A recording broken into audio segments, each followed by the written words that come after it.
Merci Bonjour tous les deux.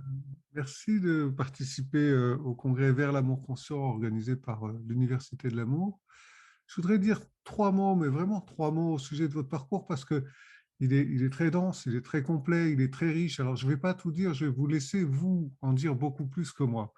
Mais en fait, au lieu de partir dans quelque chose de chronologique et de précis, je vais vous dire ce qui m'a marqué, moi, de ce que j'ai appris sur vous. Et ce qui m'a marqué, c'est que vous avez, euh,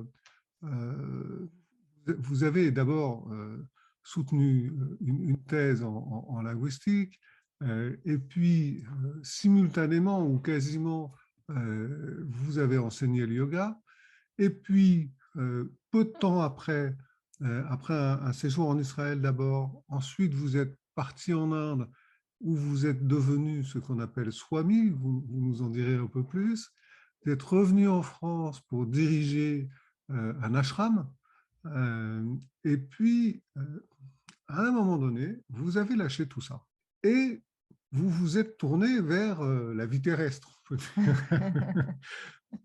moins spirituelle.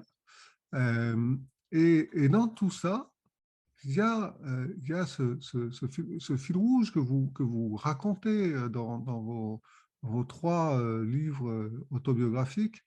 Dis-moi si je m'approche, l'un n'empêche pas l'autre, et la voix de l'amoureux. Euh, il y a ce fil rouge de qu'est-ce que c'est l'amour et qu'est-ce que c'est l'amour sous sa forme spirituelle, sous sa forme humaine, dans le cadre de la sexualité, dans les relations, etc. Et alors, je trouve que c'est infiniment riche et j'ai vraiment envie de vous entendre nous en dire plus. Oh là là, rien que d'entendre, vous entendre raconter ma vie, je me dis, oh là là, tout ça. C'est vraiment intéressant parce que je suis juste dans l'année, à la Saint-Valentin là, de 2022, je viens de fêter, si je puis dire, ma Saint-Valentin perso, qui est les 40 ans où j'ai pris ma robe orange de Swami. 40 ans, vous imaginez. Donc 40 ans, c'est la fin d'un cycle. Et donc là, vraiment, je sens que cette année, c'est pas un hasard que vous me posiez cette question par rapport à mon parcours. Cette année, j'ai vraiment une clôture de ces 40 ans où j'ai pris ma robe orange un jour de la Saint-Valentin. C'était déjà très symbolique. Et ça, il y a une chose dans tout ce que vous dites qui est absolument vrai. Mon fil rouge depuis le début, j'allais presque dire de naissance, c'est le mystère de l'amour et de la relation amoureuse. Parce que l'amour, je vais paraître paradoxal, pour moi personnellement, vu le travail spirituel que j'ai fait, l'amour n'est pas un si grand mystère, aujourd'hui en tous les cas. Il a dû l'être pendant des siècles.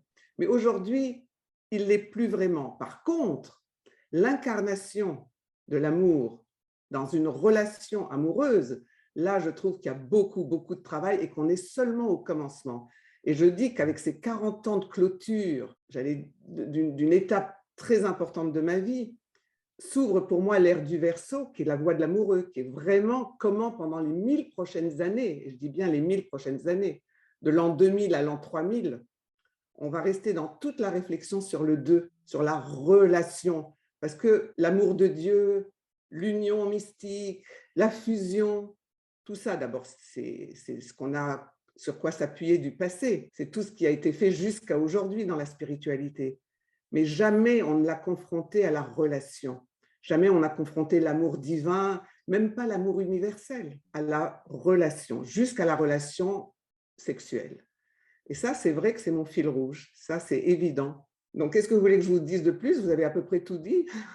Mais moi, je vous invite à poursuivre parce que c'est quand même tout à fait passionnant. Et c'est cette histoire de fil rouge de l'amour incarné dans la relation amoureuse.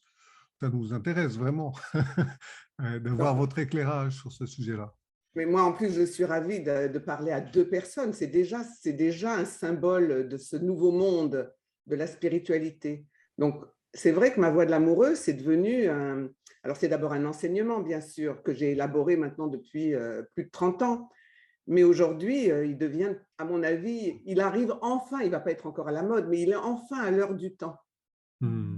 Il est enfin à l'heure du temps. Je pense que nous commençons, et quand je dis aujourd'hui, c'est presque vraiment littéralement aujourd'hui, 2022, c'est encore une étape toute de commencement de cette nouvelle ère qui nous fait sortir de tout ce qu'il y a eu avant du poisson et de toutes les traditions spirituelles qui ont eu avant nous.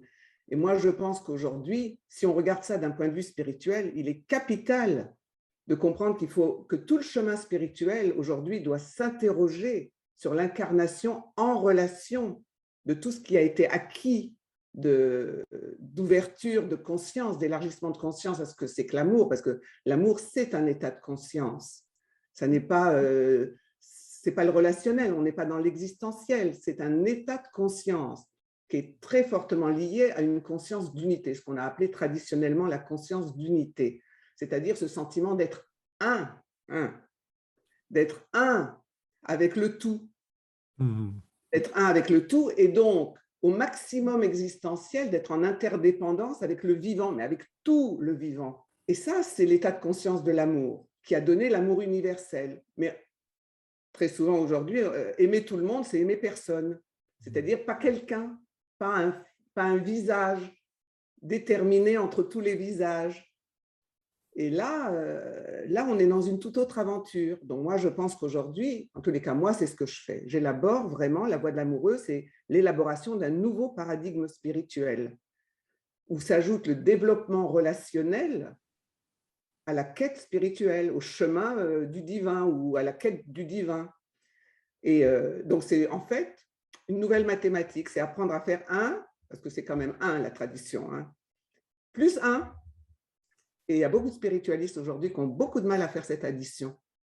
1 plus 1 égale 2. Et c'est ce que j'appelle moi le développement relationnel. Mais vous savez, on a le même problème de l'autre côté. Parce que d'un côté, on a eu tout ce chemin spirituel formidable et on voit bien que sans ça, c'est un paradoxe. C'est-à-dire que sans cet état de conscience, sans cette ouverture à l'interdépendance du vivant, qui va me donner un RMI de conscience de l'interdépendance du genre humain au moins, on en est loin encore, du genre humain, j'appelle ça la fraternité humaine. Donc déjà, même tout ça, on en est loin, parce qu'on doit incarner cette spiritualité de l'unité au-delà de l'interdépendance du genre, au-delà de l'interdépendance du vivant, l'interdépendance du genre humain. Donc déjà, la compétence fraternelle, qui n'est pas la même chose que l'amour universel, parce que l'amour universel reste un état. On peut rester à la maison et être dans l'amour universel et aimer tout le monde. Ça me rappelle une blague de mon maître indien, là. Et du coup, ça me revient. Il racontait souvent, mon maître indien, qui avait un grand maître qui était déjà arrivé dans la conscience d'unité, puis il enseignait, il transmettait tout ça, il expliquait combien même un insecte, fallait faire un détour pour ne pas lui marcher dessus, ou un moustique qui était par terre, et il apprenait à ses disciples à marcher en regardant les yeux au sol pour ne pas marcher sur un petit animal, etc. Et quand il rentrait à la maison et qu'il s'engueulait avec sa femme, il la battait. Ah oui, voilà. Donc ça, c'est une histoire que j'ai entendue très, très jeune de lui et je ne l'ai jamais oubliée. Donc, déjà, ramener l'interdépendance du vivant dans l'interdépendance du genre humain, d'accord, il faut regarder le moustique, je suis d'accord. Que je n'ai pas tous les gens qui me disent oui, je suis d'accord. Il faut faire attention aux moustiques, il faut faire attention à tout. Mais où j'en suis avec l'humain, le face-à-face humain, où j'en suis avec le visage de l'autre, ma boulangère, quand je vais prendre du pain. Est-ce que là, je suis capable de garder cet état de conscience, cet état d'amour, et avec la conscience fraternelle qui n'est pas de l'amour, j'aime pas ma boulangère, je ne suis pas obligée d'aimer ma boulangère, mais d'avoir cette conscience d'interdépendance humaine avec elle, oui, c'est la fraternité. Donc, on en est déjà loin. Ça, c'est quand on vient du côté spirituel. Mais si on regarde tout le développement personnel qu'il y a eu, si on regarde l'arrivée de la psychanalyse, et puis l'arrivée de toutes les thérapies, tout le XXe siècle, 19e, 20e, etc.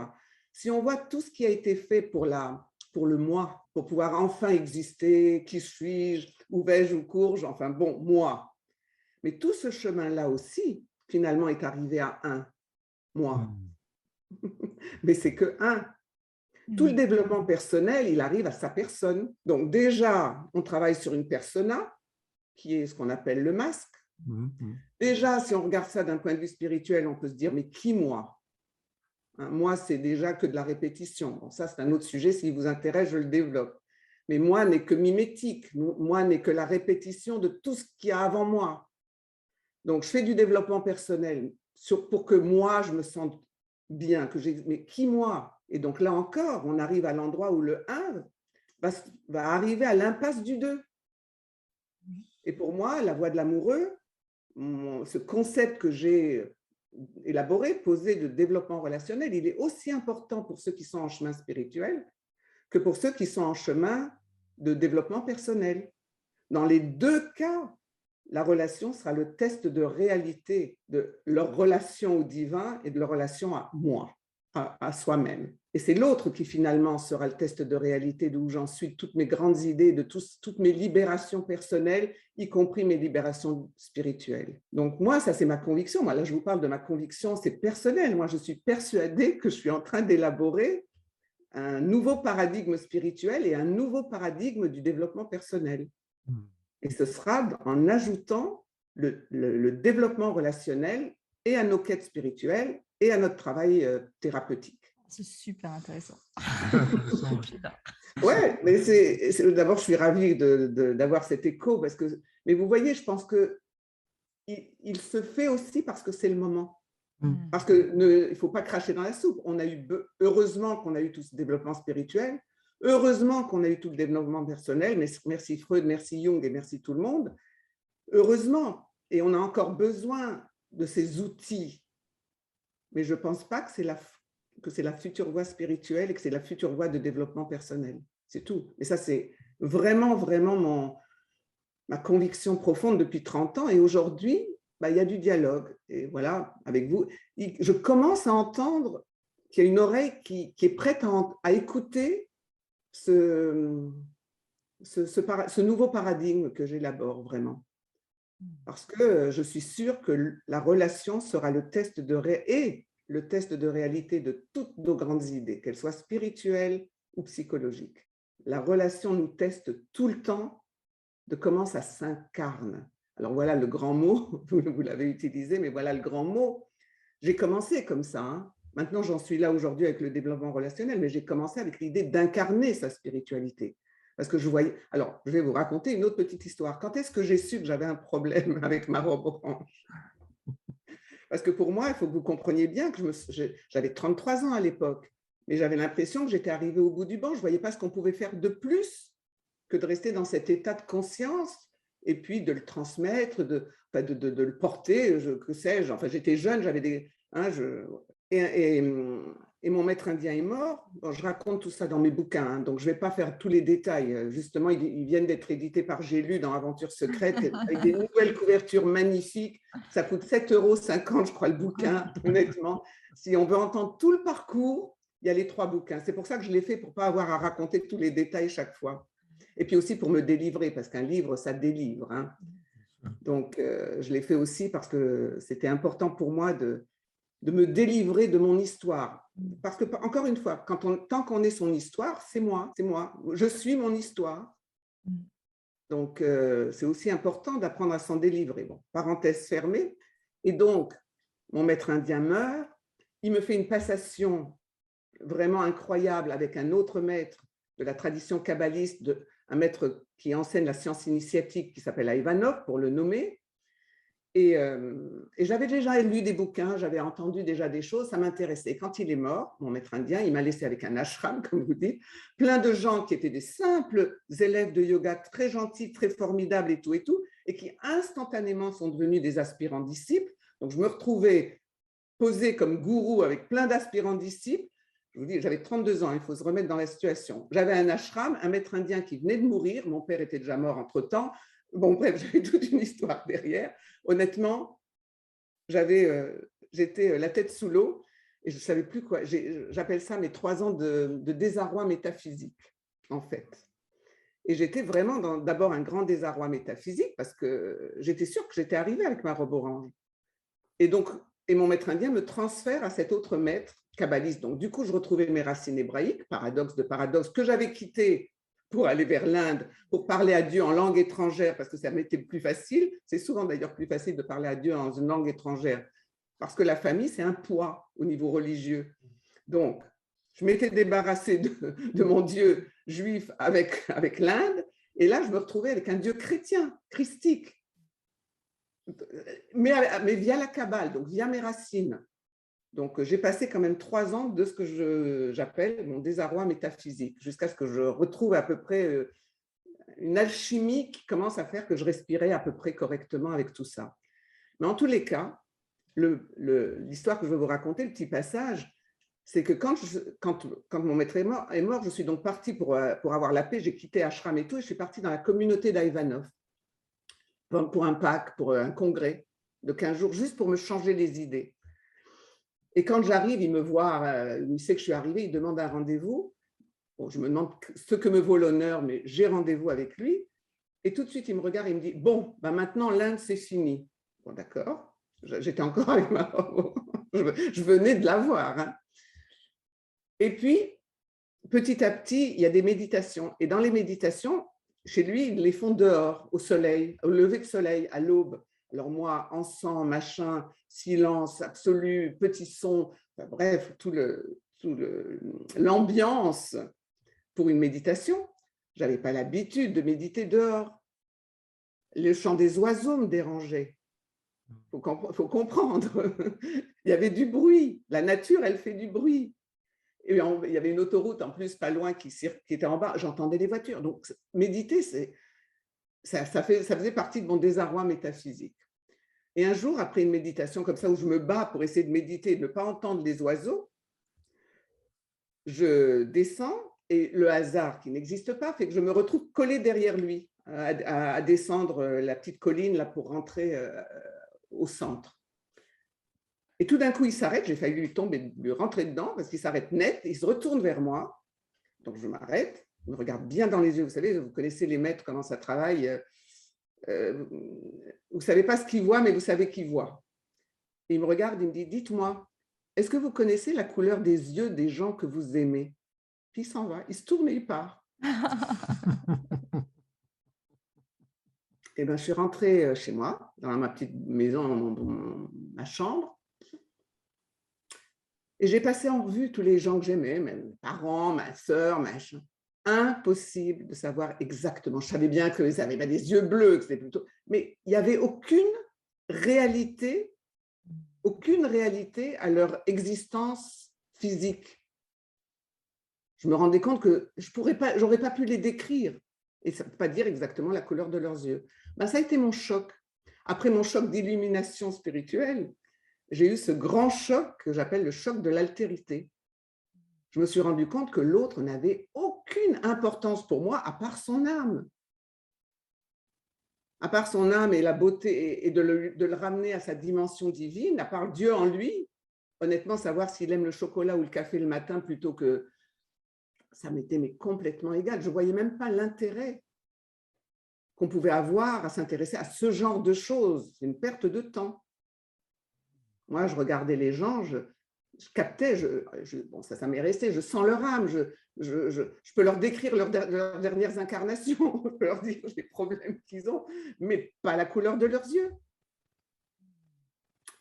Et ça a été mon premier choc d'altérité. C'est grâce à Ivanov que j'ai redéveloppé ce sens de la fraternité, d'abord humaine, ce qui est son grand topo, hein, et puis c'est l'ère du Verseau, ce sera une spiritualité fraternelle, et puis solaire, avec de la chaleur, avec de la chaleur en plus de la lumière. Ça, je vous fais une parenthèse parce que je peux aller très loin. Moi, si vous me laissez parler, mais parce que la lumière, c'est très bien la lumière spirituelle, mais sans chaleur, sans cœur. On les voit, les ascétiques secs et machin, et voilà.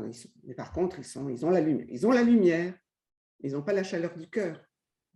Donc, Ivanov, c'est fraternel et solaire. Donc, j'avais du taf. Et j'ai fait toute une rééducation qui a fait qu'un jour, j'ai eu cette grâce de ce que j'ai appelé mon éveil à la conscience d'altérité.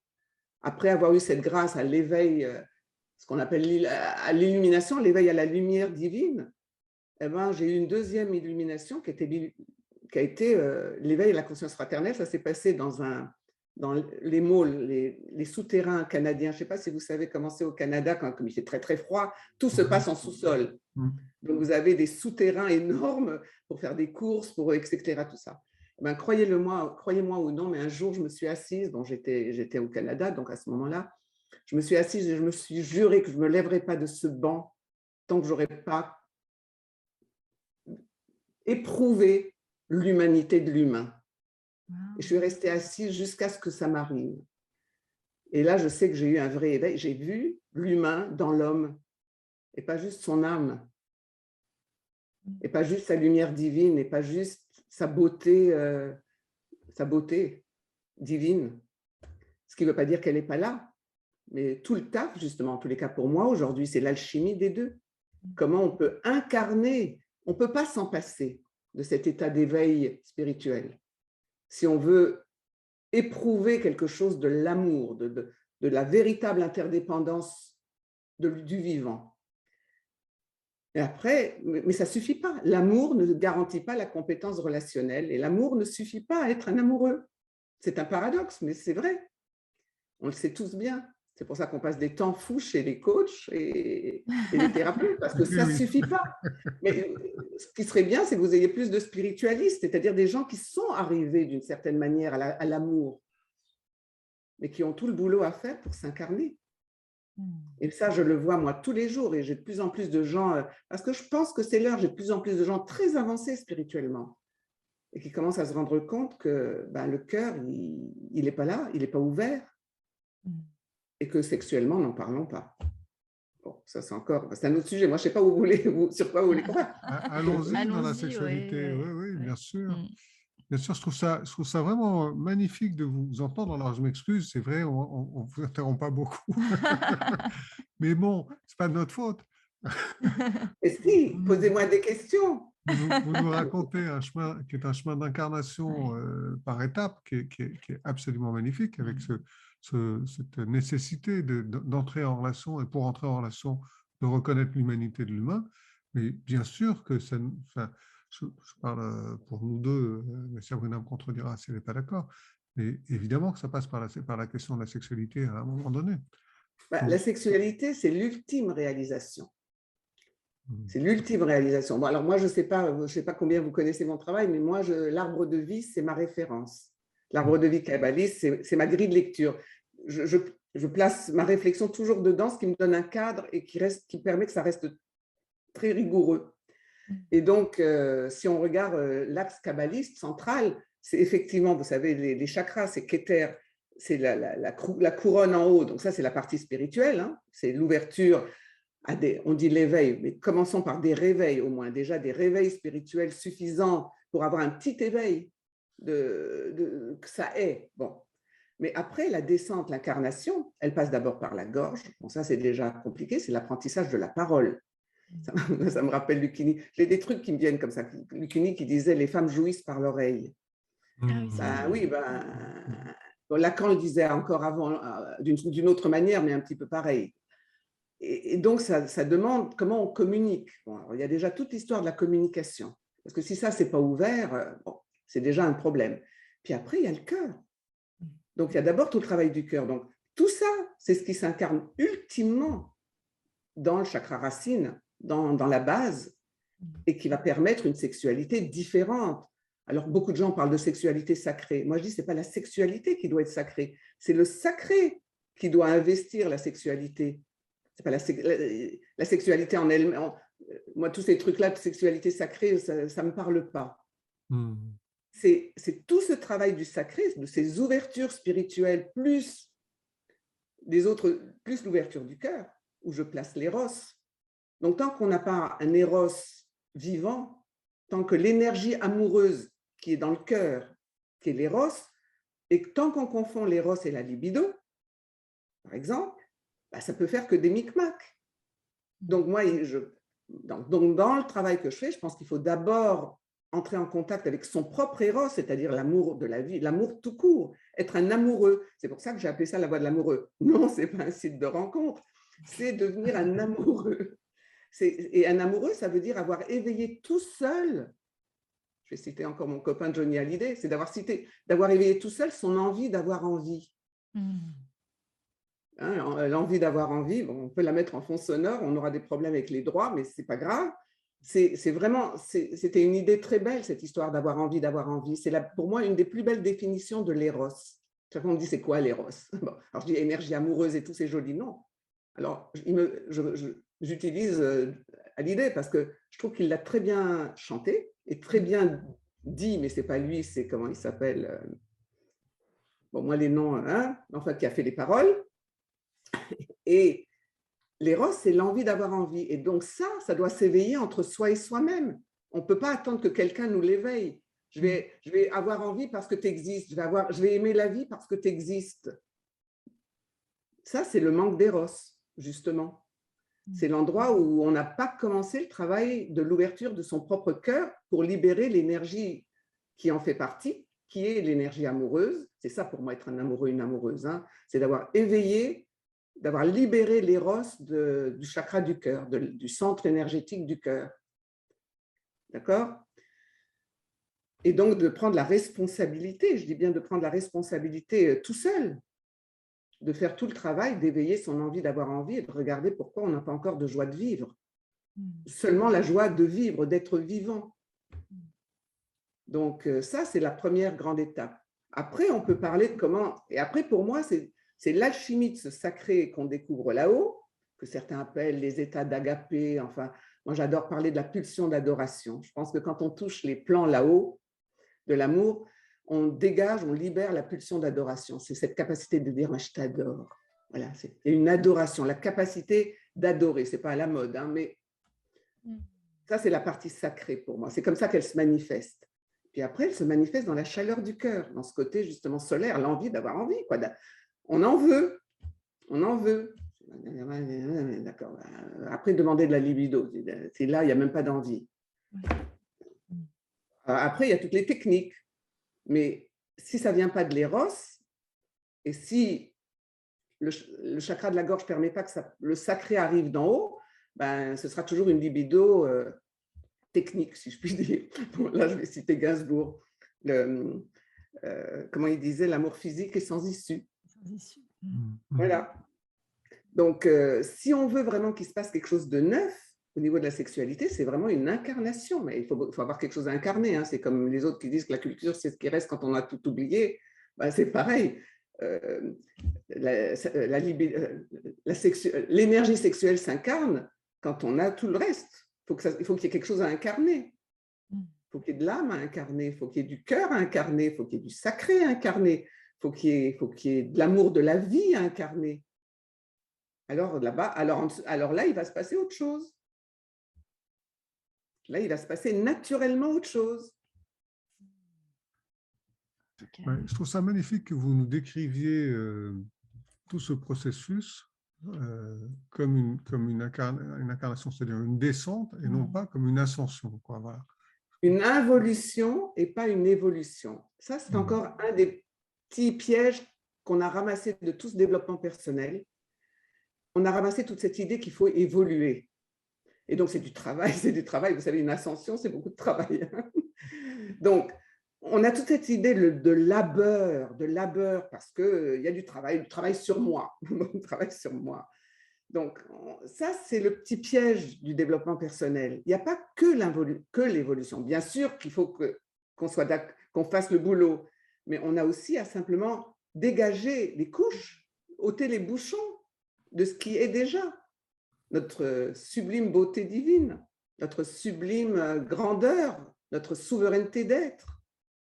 Il faut qu'il y ait un mariage des deux. Bon, moi, je dis, c'est le titre de mon 3e livre, hein, l'un n'empêche pas l'autre et l'autre n'empêche pas l'un. C'est les deux, mon capitaine. C'est comme un sandwich. Voilà.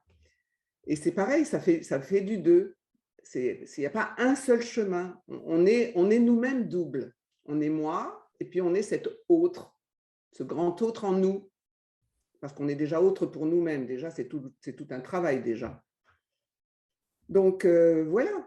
Donc, oui, en gros, vous avez une idée de mon idée de l'incarnation de la spiritualité, de mon nouveau paradigme qui se vérifie dans la relation tous les jours. On ne peut pas être un intermittent. Tous les jours, on est en relation. Qu'on soit en couple ou non. Hein. Couple, c'est deux.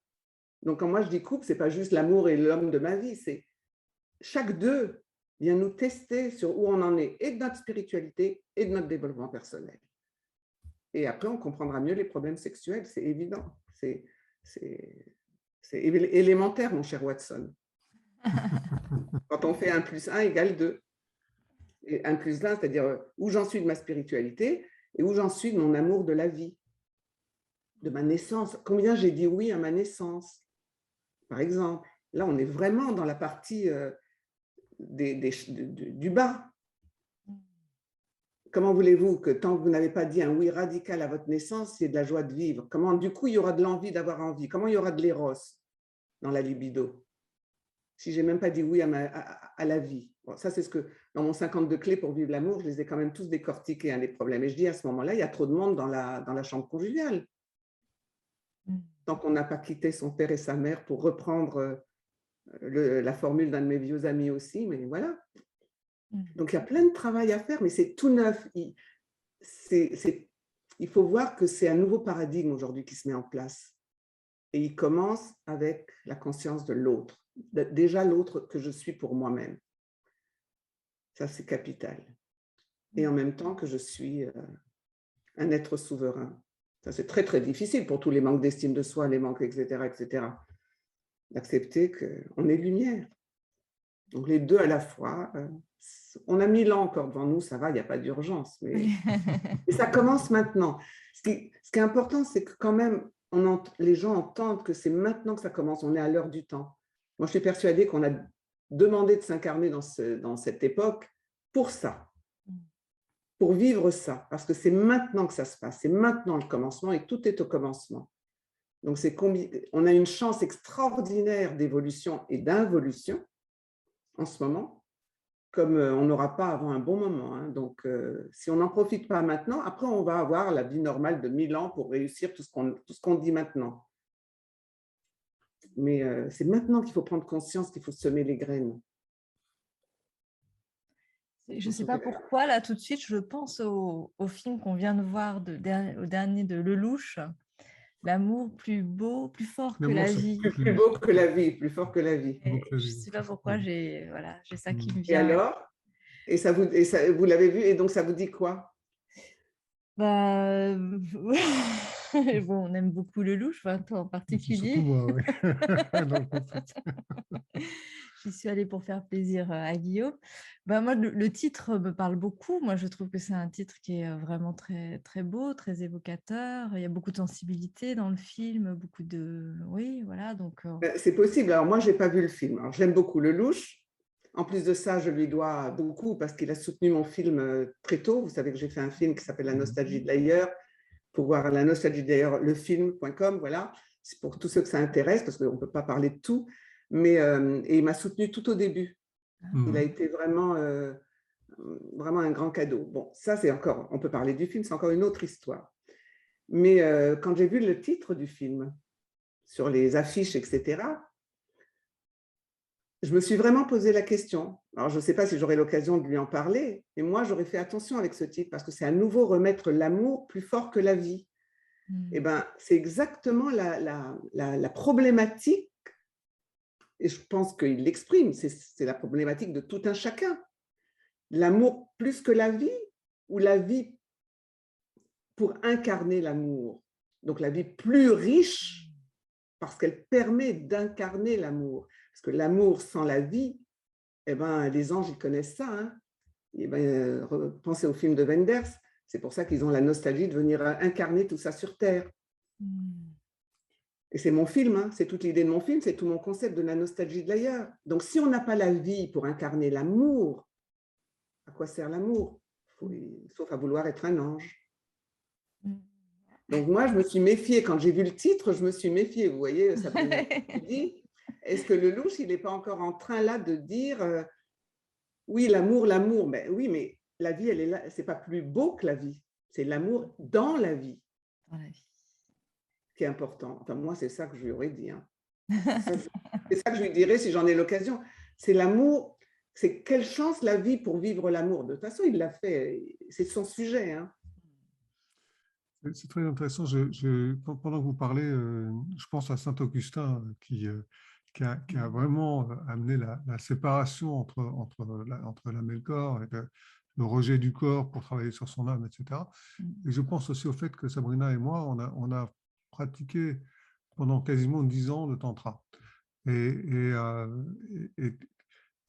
Et dans le tantra, c'est clairement dit que la voie d'éveil spirituel, elle passe par le corps et qu'il n'y a pas possibilité d'accès. Enfin, si, il y a possibilité d'accès à l'éveil spirituel autrement que par le corps, mais c'est pas satisfaisant, c'est pas complet, c'est pas. Voilà. Absolument. Alors, le tantra, ça a été un grand moment là-dessus pour remettre le corps. Sauf que, comme vous l'avez dit, c'était pour atteindre l'éveil spirituel. Et Ouais. donc, les traditions tantriques, les traditionnelles, de base, le corps était là, certes, mais comme un outil pour atteindre l'éveil. Et les grands maîtres tantriques dans les écoles à l'époque, quand deux personnes commençaient à s'attacher l'une à l'autre, ils les séparaient pour maintenir le travail avec le corps, via le corps. Mais je dis toujours le corps comme ascenseur, le corps comme outil de transport, pour être transporté ailleurs. Et donc, là encore, la voie de l'amoureux que j'élabore, je dis souvent, c'est un tantra renouvelé. C'est aussi un renouvellement du tantra, comme tantra relationnel. C'est-à-dire, à nouveau, au lieu que le corps serve d'outil, est-ce que je vais pouvoir, les mini-réveils que j'ai en chemin de l'éveil, les amener dans le corps, via l'envie d'avoir envie et via cette force érotique du vivre simplement, du vivre la vie comme un amoureux, jusque chez sa boulangère. Et ça, c'est tout neuf, enfin, je crois. Et c'est pour ça que non seulement il faut réunir l'amour, le corps et l'âme et l'esprit, mais il y a le cœur au milieu. C'est cette alchimie-là qui va être nouvelle. Vous n'avez qu'à regarder au niveau des chakras. Il y a 6 chakras. Il y a 7 chakras, mais si vous regardez toutes les traditions, vous verrez qu'il n'y a que 6 corps. Bon, j'ai sorti une petite brochure qui s'appelle ma nouvelle géographie des corps, que je vous enverrai à l'occasion. Mais donc, je me suis beaucoup posé la question, comment ça se fait qu'il y a 7 chakras et 6 corps classiques, traditionnels, à part le corps énergétique qui est bon, on sait que c'est la partie de tous les corps. Mais 6 corps, le corps physique, le corps émotionnel, le corps mental, le corps du mental supérieur, le corps de l'âme et le corps de l'esprit, le corps spirituel. Bon. Le chakra cardiaque, il n'a aucun corps. Regardez bien, partout, et sur tous les bouquins que vous voulez. Le chakra cardiaque, il n'a pas de corps. Et moi, je dis, il est temps de construire notre corps amoureux. Il faut donner à l'énergie du cœur un corps. Et donc, comment ça se fait? C'est en incarnant au maximum tout ce qu'on peut avoir de plus beau en nous au niveau de l'âme, de l'esprit et du mental supérieur, tout ce qu'on peut avoir comme travail fait sur soi à titre personnel, thérapie, etc., que chaque libération vienne construire un corps amoureux. D'ailleurs, ça le fait malgré nous, en dépit de nous. Je suis sûre qu'un jour, des grands sages rajouteront le corps amoureux sur le dessin traditionnel, parce qu'il va se construire de lui-même avec ce type de conscience d'altérité qui va se développer, tout ce travail, ce tantra relationnel, toute cette réflexion entre une spiritualité relationnelle, entre un développement personnel qui devient relationnel. Le corps amoureux se construit. Et c'est ce qui va se passer dans l'humanité. On va construire un corps amoureux. C'est ce qui permettra qu'il y ait plus de fraternité sur la planète déjà pour commencer. Mais pourquoi je vous disais ça avec les corps? Ah ben oui, parce que voilà, qu'il ne suffit pas que le corps soit utilisé comme dans le tantra classique, il faut qu'il serve à développer ce corps amoureux.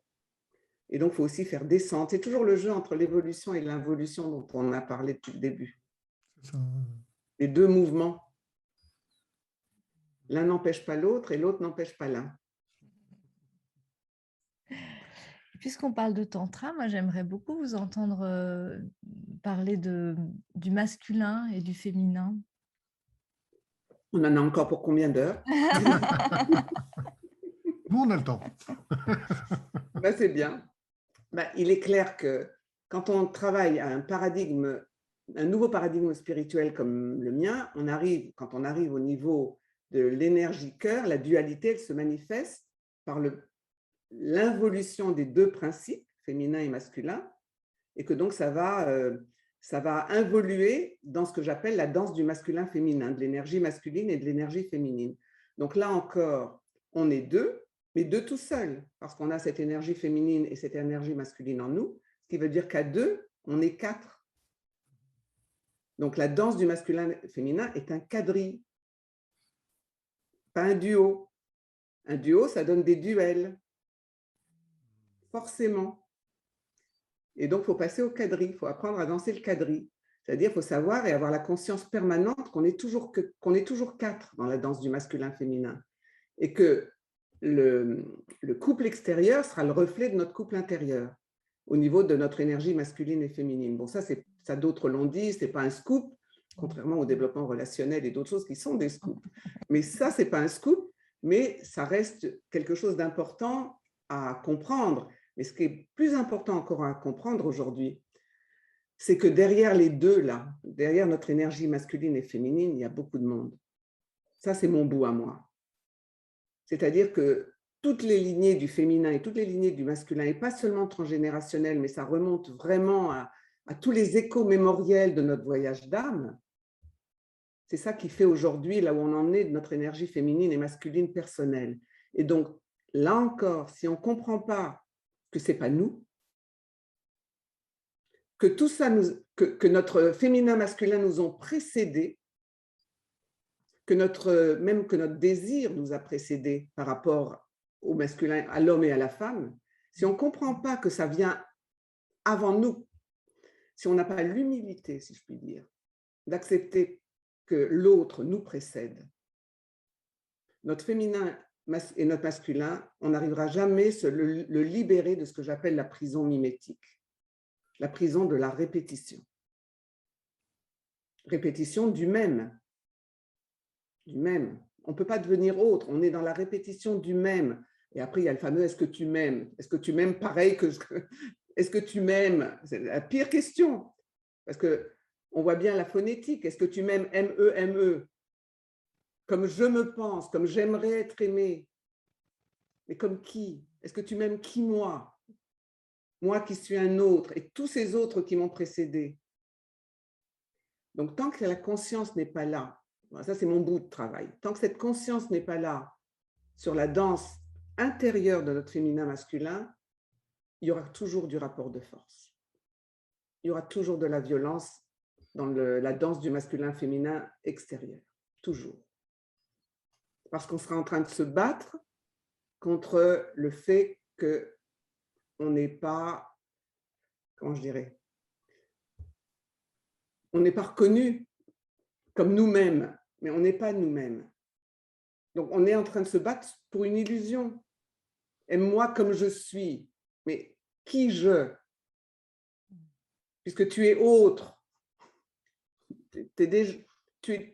Combien tu es conscient de quel autre tu es?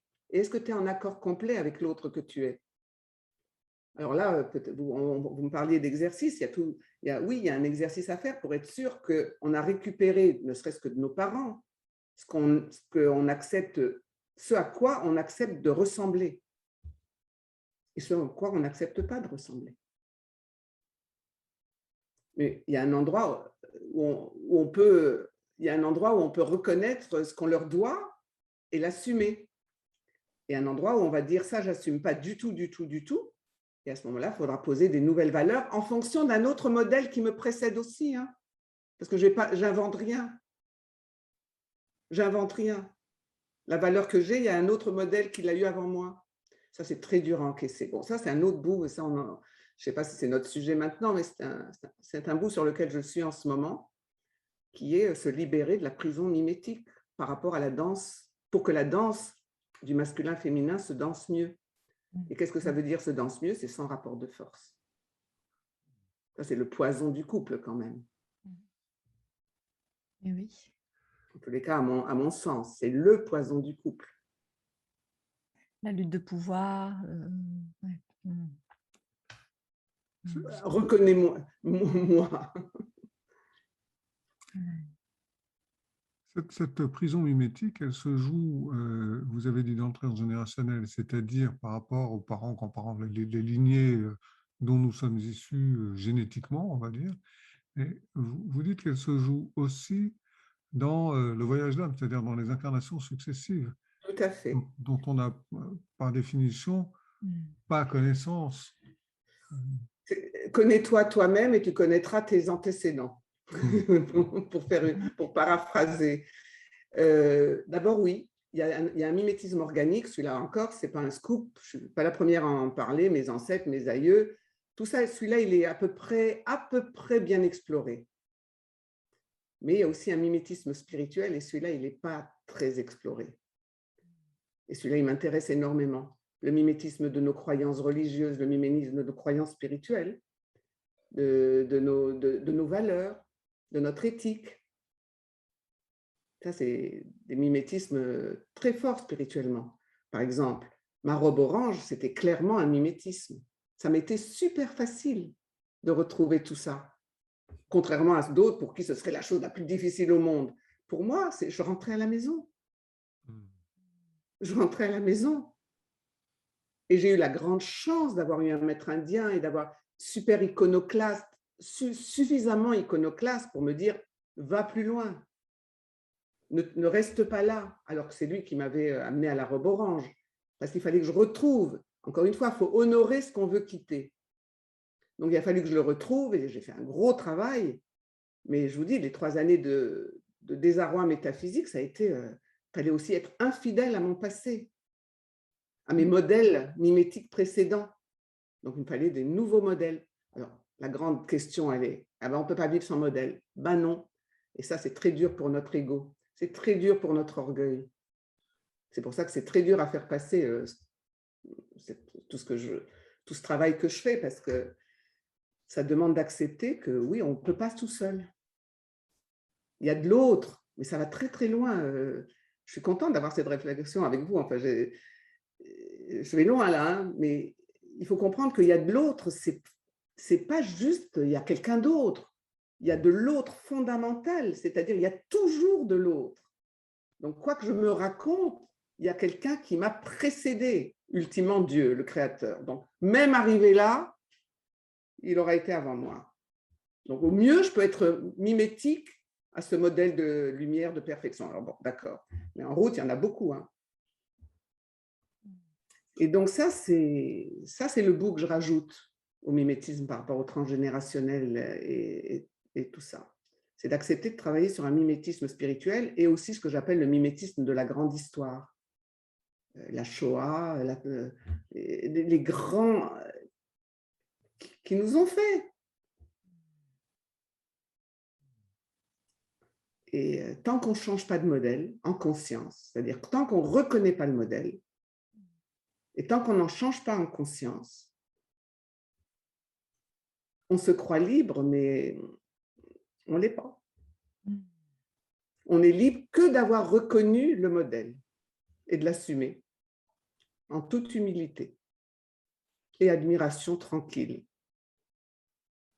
C'est difficile d'admirer.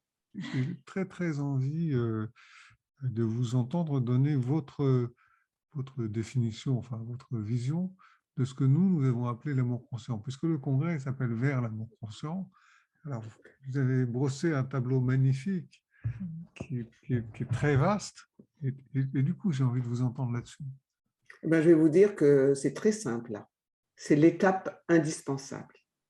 L'amour conscient qui s'origine dans ce que Yvan Amar appelait déjà la relation consciente dans les années 70, c'est l'étape indispensable. C'est la première étape de tout ce voyage dont je parle.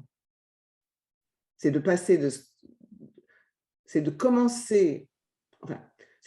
de l'amour de guérison purement thérapeutique à l'amour à la relation consciente, donc à de l'amour conscient. C'est de rajouter la conscience à tout ce qu'a été la guérison thérapeutique. Donc, moi, dans ma nomenclature à moi, on commence par des relations de guérison. De toute façon, on n'a pas le choix. Toutes nos relations sont des relations de guérison. On s'en prend plein la figure ou on commence à mettre de la conscience et là, doucement, la relation de guérison devient de la relation consciente et là se développe cette énergie d'amour conscient. Et ça, c'est juste indispensable. C'est juste l'étape première du voyage vers le grand amour, vers tout ce dont je parle là. Mais avec tous les bouts d'autres étapes dont j'ai parlé, mais dans l'amour conscient, de faire rentrer la conscience d'altérité, la conscience de l'autre. Tous les bouts peuvent être rentrés là-dedans, mais tant qu'il n'y a même pas de conscience, le voyage n'a pas commencé.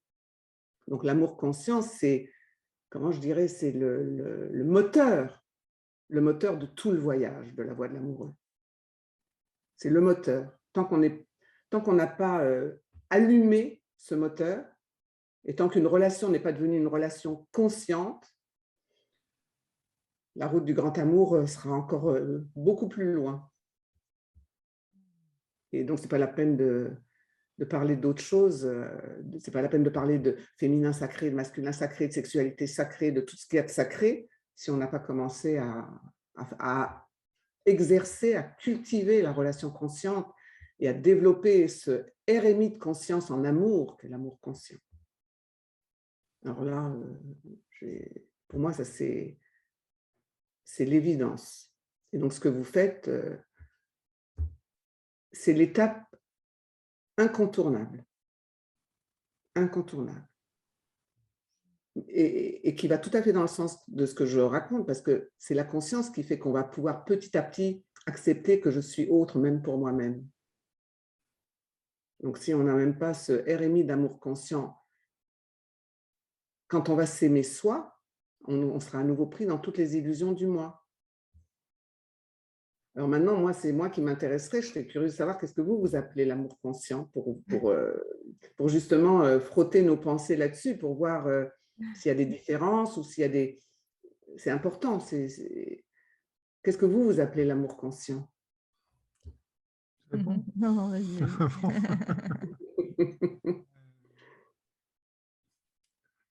Je pense qu'on n'utilise pas les mêmes mots, mais qu'on dit la même chose. Pour moi, il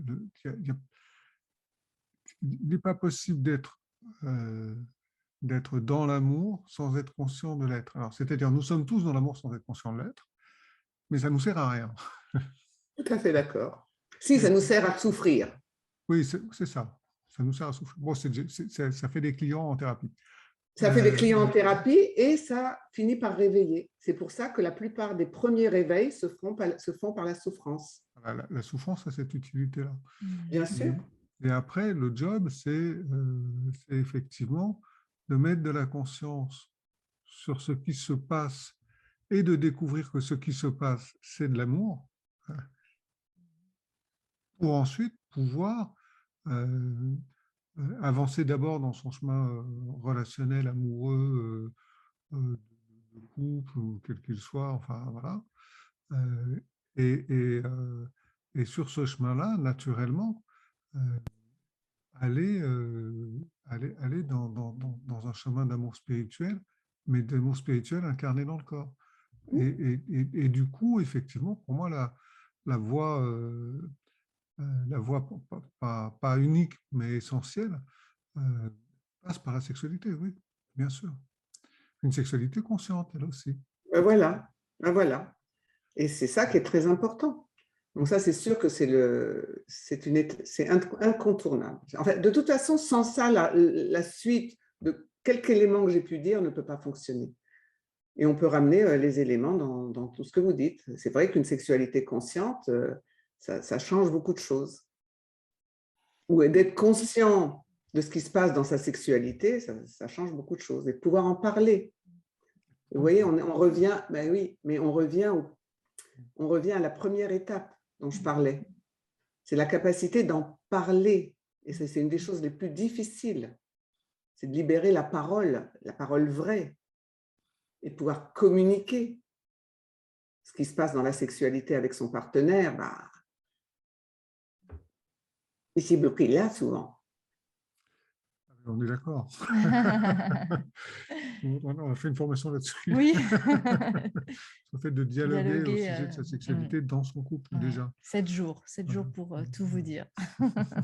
Oui, c'est pour tout se dire. Ouais. Enfin, pour se dire à l'autre. Pour se dire à l'autre. Donc, vous voyez, on y revient. Ça commence là. Et donc, ça fait partie de la partie thérapeutique, mais au sens noble du terme, pour le coup. Incontournable. Incontournable. Moi, je donne la vision. Je donne la vision. Mais ça ne veut pas dire que je sous-estime les outils, hein. Simplement, je ne confonds pas les outils et la voie. Donc, quand vous me demandez, je vous parle de la voie de l'amoureux, qui est une voie dans laquelle on s'engage, j'allais dire philosophiquement, spirituellement. Après, les outils, ben, je dispatche toutes ces stratégies, bien sûr, qu'il y a à les faire.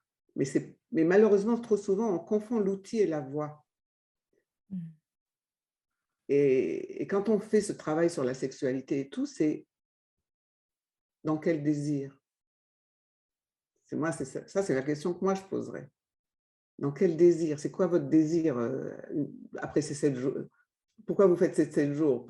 Quel désir est derrière? Et c'est là que se fait le travail sur le désir mimétique. De qui vient notre désir?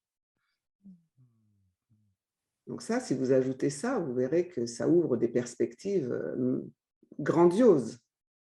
C'est au nom de quel désir je me thérapeutise ou je me spiritualise? Au nom de quel désir? De quel désir? De combien mimétique est mon désir? Bon, c'est pas de moi, je voudrais renvoyer mes sources hein, aussi, parce que je parle comme si je l'avais inventé, mais c'est toute la lignée de René Girard. Mais c'est et qui ça, passe... René Girard que je pensais. Là. Ben oui, bien sûr, donc je voudrais vraiment le citer. C'est toute la lignée de René Girard, tout ce qui m'est venu de toute cette réflexion et de la réflexion de quelqu'un qui s'appelle Jean-Michel Ougourlian, qui est vraiment le disciple, élève de Girard, et qui a écrit un beau livre qu'on ne trouve plus, parce qu'évidemment, tous les bons livres souvent ne sont pas réédités, qui s'appelle « La jeunesse du désir ». D'où vient mon désir? Donc, de quel désir, au nom de quel désir je veux changer ma sexualité, par exemple? C'est capital. Enfin, en tous les cas, ça, c'est le bout que moi, j'accompagne. Mais heureusement qu'il y a tous les outils. Mais il y en a. Et donc, 7 jours pour parler de sa sexualité, ça ne sera pas de trop. Hein. Puisqu'on parle d'outils, on va passer des outils aux clés. Moi, j'ai adoré votre livre 52 clés pour vivre l'amour. Je suis complètement rentrée dedans. Et ce que j'ai beaucoup aimé, c'est la forme. Je me suis interrogée sur comment vous l'aviez écrit, ce livre, parce que vraiment, je trouve que parfois, on se perd quand on lit beaucoup, beaucoup, beaucoup. Enfin, voilà. Et là, il y a des phrases clés, c'est hyper efficace. Et puis, chaque phrase peut amener une réflexion. Moi, ça m'arrivait de lire une page et puis de partir dans une réflexion à partir d'une ou deux lignes. Et puis, j'ai beaucoup aimé aussi les les encadrés gris où il y a une phrase qui, je sais pas, c'est une phrase qui ajoute encore une autre idée. Un petit mantra. Oui, une espèce de mantra. Et vraiment, j'ai trouvé ce livre très original, très original. Merci, ça me touche. Et en fait, le livre, il a commencé par demande. En fait, c'était une demande du calligraphe. Maintenant, je me souviens. C'est Luc Templier, qui est le calligraphe de ce livre, qui a fait quand même des belles calligraphies aussi magnifiques, et qui m'a un jour contacté pour me dire « J'ai fait des très belles calligraphies. Est-ce que vous feriez des textes ?» Je crois que c'est comme ça que ça a commencé. D'accord. Ok. Et après, il a dû rajouter des calligraphies aux textes qu'il n'avait pas encore fait. Et après, on a construit le bouquin. D'accord. Je ne me souviens pas très bien. Ça ne se fait pas tout seul. Hein. J'ai toute une équipe derrière. J'ai deux, trois amis qui lisent, relisent. Et puis, ça s'écrit la nuit. Et puis après, il y a un livre. Coucou, il y a un livre.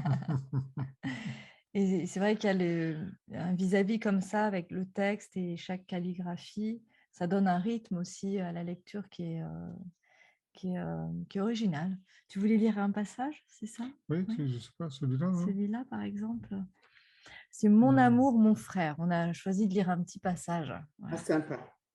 En identifiant l'autre à son comportement, aussi condamnable soit-il, on le mortifie. Ajoutez à cela un lot journalier de paroles blessantes, et le voilà saigné à blanc. Une dose d'indifférence de plus, et vous l'éliminez de votre pensée. Ainsi en va-t-il des petits meurtres au quotidien qui parviennent à achever les meilleures relations. Et puis il y a le mantra à la fin de la page. La parole courtoise est le fondement d'une relation dans laquelle on peut tout se dire sans s'entretuer. Moi, je trouve qu'il y a Ben beaucoup voilà. d'humour dans le livre. Ah, c'est gentil, ça me fait plaisir parce que tout le monde dit c'est très sérieux ce qu'elle fait avoir, Ah on a non, ses mots, c'est là, pointu, etc. Mais moi, je suis contente que vous notiez que c'est de l'humour. Et là, vous avez vraiment la clé fraternelle. Si mon amoureux n'est pas mon frère en humanité, ben, c'est le meurtre permanent, hein, c'est la guerre. c'est ça. Et ouais, c'est vrai. Dans cette page, plusieurs choses me touchent, mais une, c'est la parole courtoise. Aujourd'hui, on trouve normal de laisser partir des insultes, des semi-insultes, des jugements à l'emporte-pièce, etc. L'inconscient est structuré comme un langage, disait Lacan. Voilà, c'est ça. Et c'est vrai, et la parole courtoise, bon là on revient à l'amour courtois du Moyen-Âge, mais on est très en retard sur le Moyen-Âge là-dessus. Très en retard, on a régressé par rapport à ce qu'il y avait de potentiel au niveau de l'amour courtois. Et le terme exactement, c'était la courtoisie, c'est une élégance de l'insulte. Si déjà on a quelque chose à dire qui n'est pas agréable à encaisser, il y a une manière de le dire, il y a une manière de faire, il y a une manière de rester fraternel, de ne pas tuer le frère. Et bon, ça, oui, on en est très loin. Vous voyez, quand je vous disais que quand on regarde l'arbre de vie, dans l'axe médian, c'est la première étape d'incarnation, on comprend pourquoi. On comprend que si on n'a même pas ce RMI de parole courtoise, comment voulez-vous aller plus loin dans le sacré de l'amour, le machin, et la sexualité sacrée? C'est un grand questionnement. Je ne sais pas si on était honnête, on se verrait qu'on est au tout début de la route, là. De la route amoureuse, hein, je parle. On est au tout début. C'est ça le développement relationnel. Et vraiment, pour revenir à ce concept que j'aimerais qu'un jour il soit aussi important, pas pour mon ego, mais pour l'histoire, qu'il soit aussi important que le développement personnel, que ce concept de développement relationnel devienne au moins aussi important que le développement relationnel et le développement spirituel. C'est un vrai concept, c'est pas juste il y a de l'autre. Ça va très, très, très, très loin. Et ça changera et la spiritualité et le développement personnel et toutes les thérapies. Moi, je suis persuadée, un jour on en reparlera peut-être, que si cette conscience arrive à être donnée, si on arrive à faire passer quelque chose de l'éveil de cette conscience-là, ça raccourcit, ça sera un accélérateur radical de toutes les thérapies. Radical. Bon, bah merci beaucoup, Aruna. C'était absolument passionnant. Écoutez, c'est vraiment un plaisir d'être avec vous.